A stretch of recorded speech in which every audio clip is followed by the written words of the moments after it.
Welcome to AQA GCSE Sociology Marxism. You will be expected to know Marxism in your exam. You will be expected to be able to relate the studies as with any other sociologists. So it's important to understand that Marxists are conflict sociologists. However, they see conflict in terms of status, power and class. I'd like to turn your attention to that quote, "Poverty, the mother of crime." That comes from the Roman Emperor Marcus Aurelius, and I thought it was quite apt because it shows some of the ideas that we're going to talk about massively predating Marx. A lot of what Marx says isn't necessarily new and original perhaps, but the way he brought it together was, and that's what makes his work so powerful and influential. Also, we're going to look at Marxism in terms of the family. The family is a unit of consumption, as a collective social organisation or a social construct where you're expected to buy, and that funds capitalism. And also Zaretsky's idea of the cushion. So let's get into it and let's go straight to Marxism and families. Marxist ideas around the families. Obviously, if you look at the time when Marx was writing during the Industrial Revolution, people were having large families, Victorian families, because of life expectancy, because of healthcare. Families were often several children, and it was quite common for children to die, so you would have a long period of reproducing. Now, when Zaretsky's writing in 1976, that isn't the norm, obviously. We're into the age of the nuclear family and maybe 2 or 3 kids per family. So the relationship of the family where the kids are out at work in the factories or they're working on the family business, as perhaps the case in Marx's time, wasn't necessarily the same. Capitalist society has an illusion as a private life that's separate from the economy. You go home to spend time with your families, but actually you go home to buy things, to spend your leisure time making other people rich. Therefore, he sees this as the family being a cushion. It's a temporary buffer, a temporary break from the pressures of capitalism, from the pressure of work life, but it's fairly illusory. It's not really much of a comfort. So the family props up the capitalist economy because you're expected to buy things for your kids, buy things for your wife, buy things for yourself, to spend money taking them places. And again, this all fuels capitalism. So that's essentially Zaretsky's way of looking at things. And if you look at that with the media element, you can see that through advertising quite clearly and where Zaretsky's ideas come from. The Marxist views of education really tie into everything else that Marxists believe, that education is run by and for the benefit of the bourgeoisie. So if we look at when Marxists were writing about education, it was all fairly close together. But Bowles and Gintis in 76, Willis a year later in 77, Housey, Heath and Ridge in 1980. Bowles and Gintis writing in America rather than Britain, but their ideas were transferred over. So they see education as benefiting capitalism because the proletariat, most kids go through a state-funded school system where they're encouraged to be hardworking, obedient, prepare themselves for the workforce.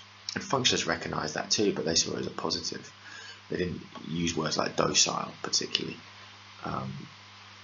Bowles and Gintis looked like the correspondence principle, school being organised in a way to mimic work. You have a uniform, you have a start and an end time, you have rules, you have codes of behaviour. So it's all training for the workplace. Willis rejected this though. He looked at the lads, as he called them, the working class boys, and said they rejected education. They said the socialisation of education had no effect on these. It may work for the majority, but there are these groups at the fringes that just want to go to work. They want to be manly and masculine, and they don't want to succeed in school. So they choose to fail, they choose to misbehave, they choose to rebel. So actually education isn't a very good agent of socialisation at all. Then Housey, Heath and Ridge kind of take both views here, and they look at how, again, only looking at males, which is interesting. So if we come into a contrast with feminism there, what they found was essentially boys imitate their fathers. They don't necessarily get the same job, although they often do. They get the same type of job. So there was a link between what your dad did and what you would go on to do. And this obviously stops meritocracy happening. This stops the idea of social mobility, because you're staying in the same place. And this all ties into ruling class ideology. So the Marxist idea that people buy into what the elites believe, and they do as they're told, essentially.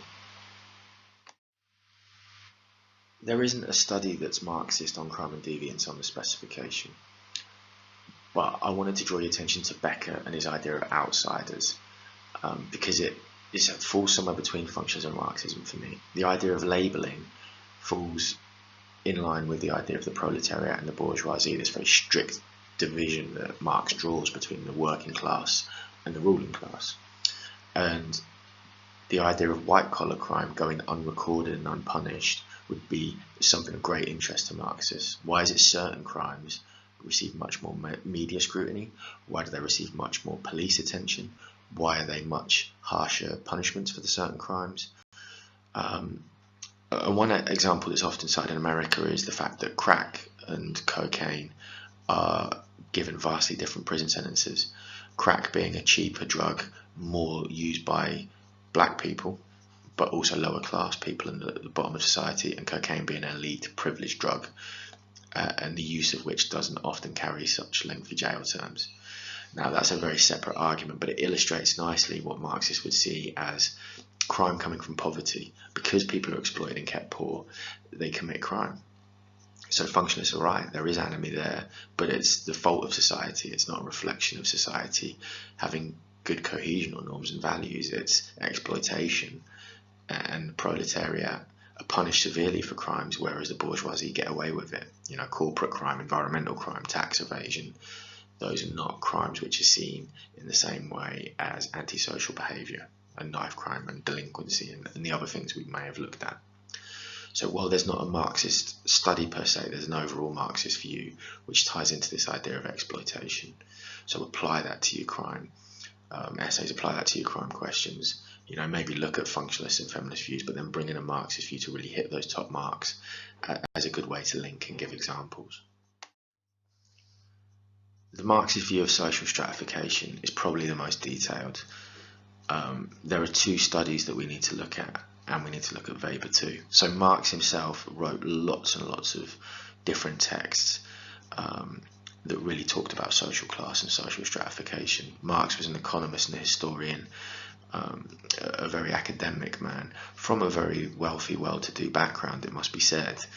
Yet he sided and sympathised with the working class, with the proletariat that he saw all around him being exploited in factories and in systems which essentially enslaved them, he would say.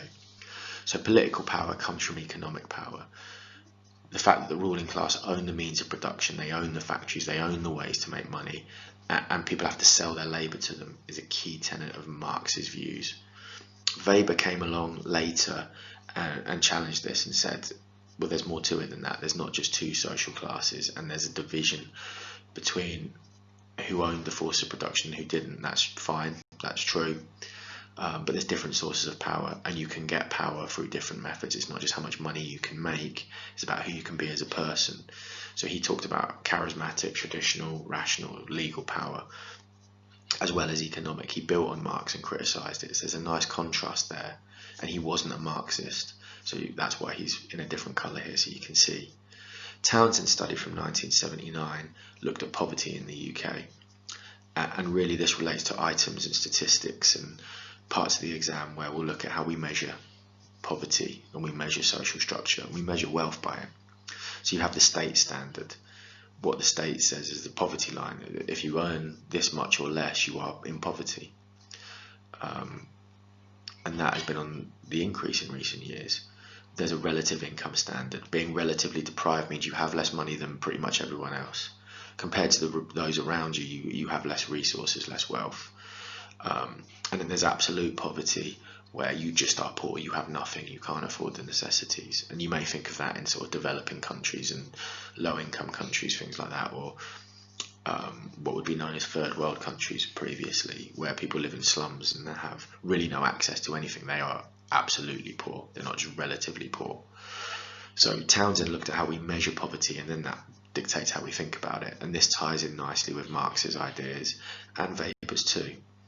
So the class and social stratification of society for Marxism is really still two classes, rich and poor, the ruling class and the serving class, if you like, those who have the power to make money and those who work for them to help them do that.